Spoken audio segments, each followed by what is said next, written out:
The chapter that we are reading today in Heidi is chapter 3, and it is called A Day with the Goats. Doesn't that sound fun? Hanging out with the goats. All right. So Heidi was awakened next morning by a shrill whistle, and as she opened her eyes, a beam of sunlight came through the hole in the wall, making the hay shine like gold. At first she could not think where she was. Then she heard her grandfather's deep voice outside and remembered joyfully that she had come to live in the mountains. She had been glad to leave old Ursula, who was very deaf and felt the cold so much that she sat all day by the kitchen fire or the living room stove.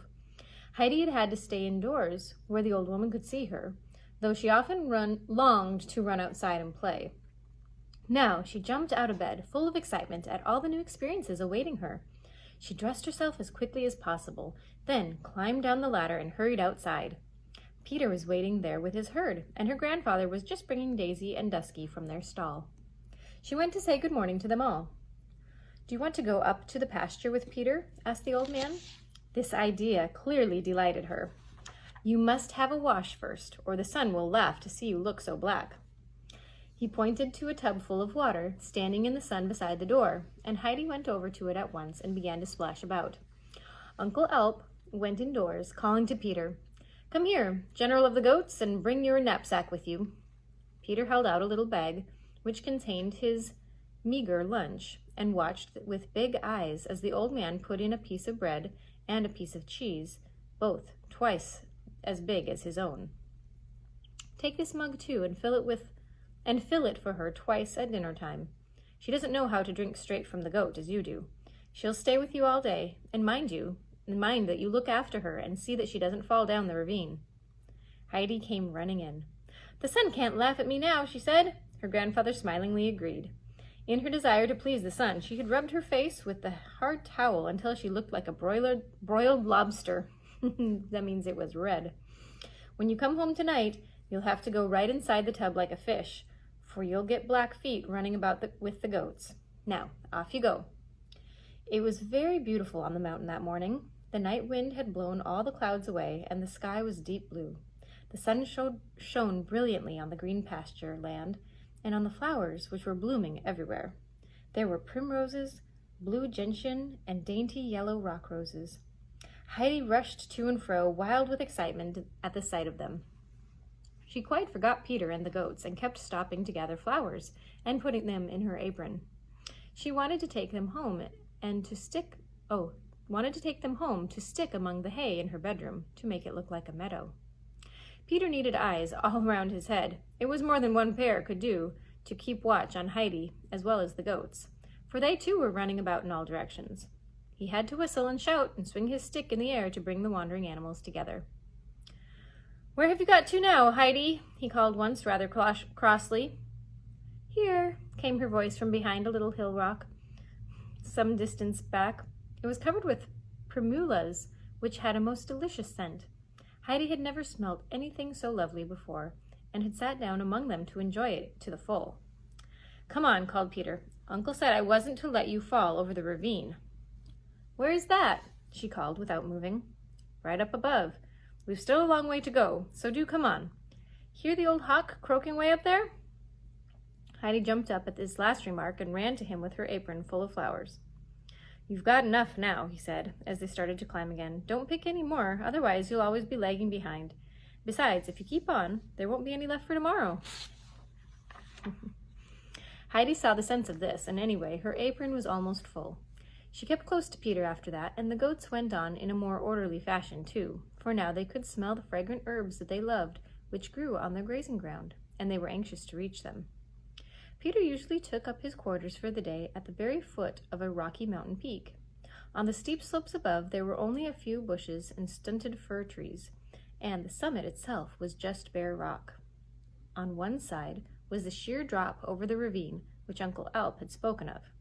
When they reached this place, Peter took off his knapsack and laid it for safety in the little hollow, for there were sometimes strong gusts of wind, and he had no wish to see his precious food go bowling down the mountain. Then he lay down in the sun to rest after the strenuous climb. Heidi put her apron full of flowers in the same little hollow. Then she sat down beside Peter and looked around her. Here's a picture. of the mountain, rocky peak, the goats in the background eating in the meadow. There's Heidi and Peter.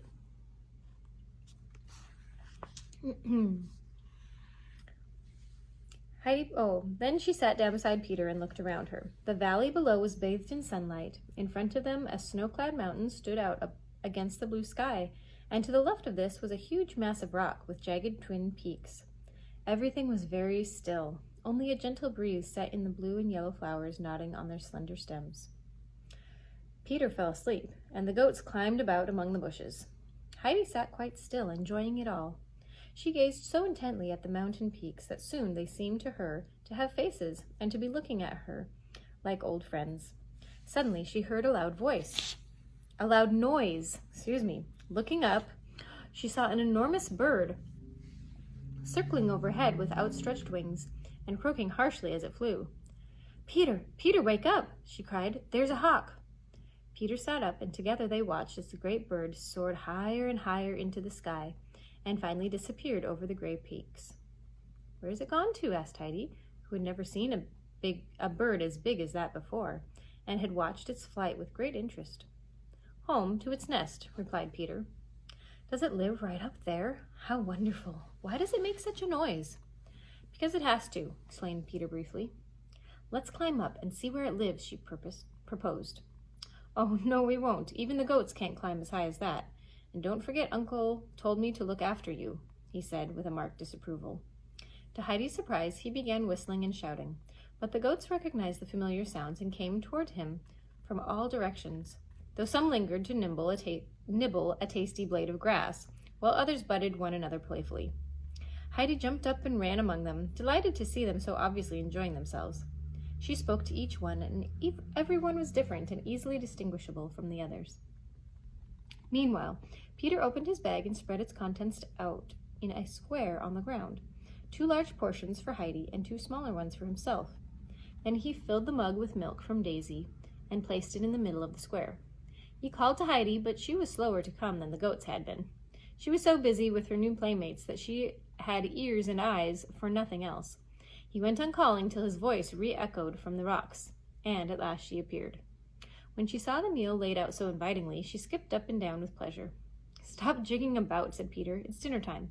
Sit down and begin. Is the milk for me? Yes, and those huge pieces of bread and cheese. I'll get you another mugful from Daisy when you've drunk that one. Then I'll have a drink myself. Where will you get yours from? She inquired. From my own goat, Spot. Now, start eating. She drank the milk, but ate only a small piece of bread and passed the rest over to Peter with the cheese. You can have that, she said. I've had enough. He looked at her with amazement, for he had never in his life had any food to give away. At first he hesitated, thinking she must be joking, but she went on holding it out to him and finally put it on his knee. This convinced him that she really meant what she said, so he took it, nodded his thanks, and settled down to enjoy the feast. Heidi, meanwhile, sat watching the goats. What are they all called, Peter? She asked presently. Peter did not know a great deal, but this was a question he could answer without difficulty. He told her all of their names, pointing to each animal in turn. She listened attentively and soon knew one from another. Each had little tricks by which it could be easily recognized by anyone looking at them closely, as she was doing. Big Turk had strong horns and was always trying to butt the others, so they kept out of his way as much as possible. The only one to answer him back was a frisky little kid called Finch, with sharp little horns, and Turk was generally too astonished at such impudence to make a fight of it. Heidi was particularly attracted to a little white goat called Snowflake, which was bleating most pitifully. She had tried earlier to comfort it. Now she ran up to it again, put her arm around its neck, and asked fondly, "What's the matter, Snowflake? What are you crying for?" At that, the goat nestled against her and stopped bleating.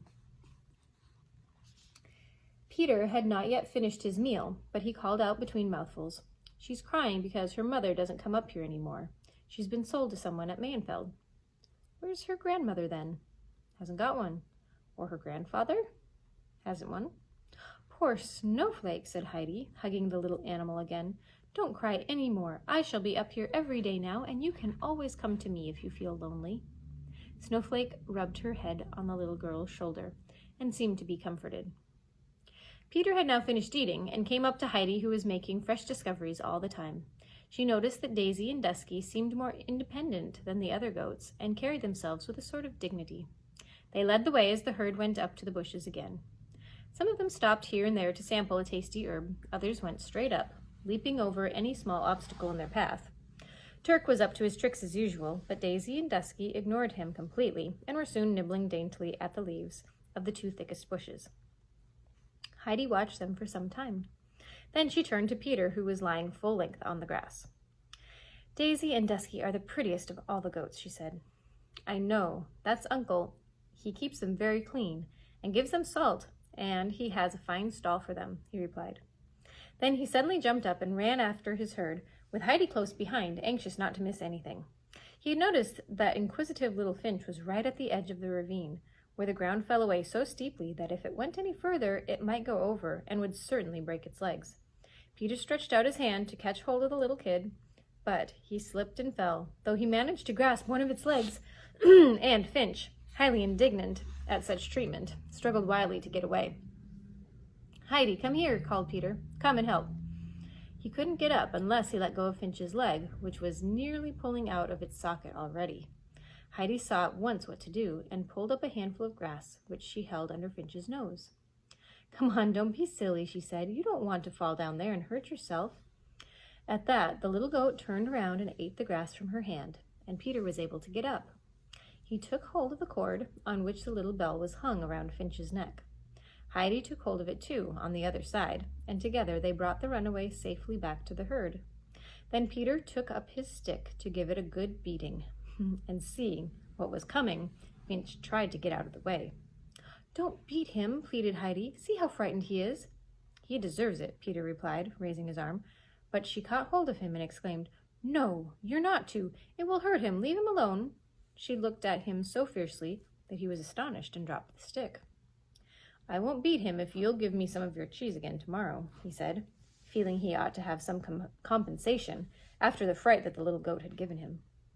You can have it all, tomorrow and every day, I promise, Heidi. I promised Heidi. I shan't want it, and I'll give you some of my bread as well. But then you must never beat Finch or Snowflake or any of them. It's all the same to me, said Peter, which is his way of saying that he promised. He let Finch go, and it bounded back to the herd. It was getting late, and the sun was setting. The setting sun spread a wonderful golden glow over the grass and the flowers, and the high peaks shone and sparkled. Heidi sat for a while, quietly enjoying the beautiful scene, and then, all at once, she jumped up, crying, Peter, Peter, a fire, a fire! The mountains are on fire, and the snow and the sky, too.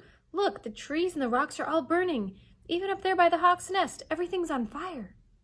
It's always like this in the evening, Peter said calmly, whittling away at his stick. It's not a fire. What is it then? She cried, rushing about to look at the wonderful sight from all sides. What is it, Peter? It just happens, he said. Oh, just see, the mountains have got all rosy red. Look at the one with the snow on it, and that one with the big rocks at the top. What are their names, Peter? Mountains don't have names, he answered. How pretty the rosy snow looks, and the red rocks. Oh, dear, she added after a pause. Now the color's going down, and everything's turning gray. Oh, it's all over. She sat down, looking as upset as if it was indeed the end of everything. It'll be the same again tomorrow, explained Peter. Now it's time to go home. He whistled and called the goats together, and they started the downward journey.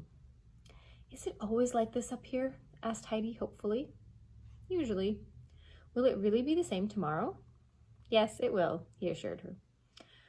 With this, she was content, and she had so much to think about that she didn't say another word until they reached the hut and saw her grandfather sitting by the fir trees, on the seat that he had fixed there so that he could watch for the return of his animals. The little girl ran towards him, followed by Daisy and Dusky, and Peter called, Good night, Heidi. Come again tomorrow. She ran back to say goodbye and promised to go with him the next day. Then she put her arms around Snowflake's neck and said, Sleep well, Snowflake.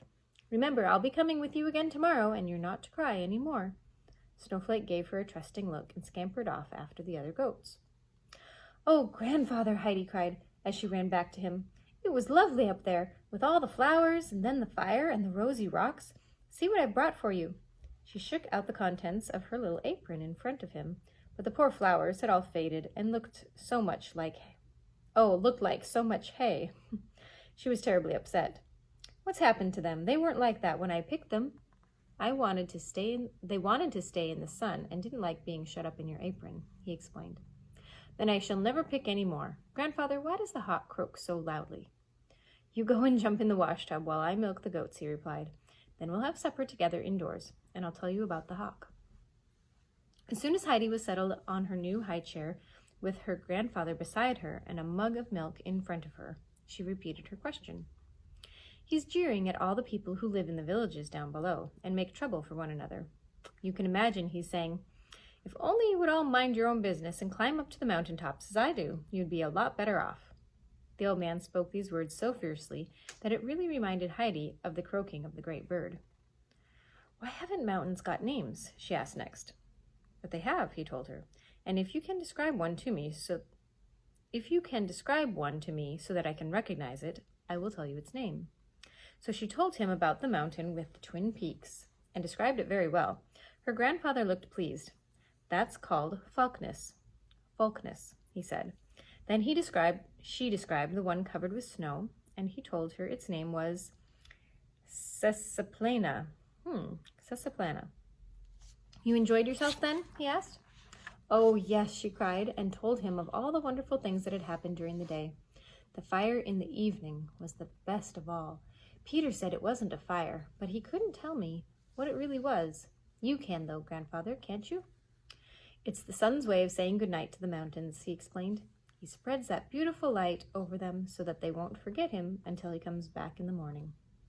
Heidi liked this explanation very much and longed for another day to begin so that she could go up and watch the sun's goodnight again.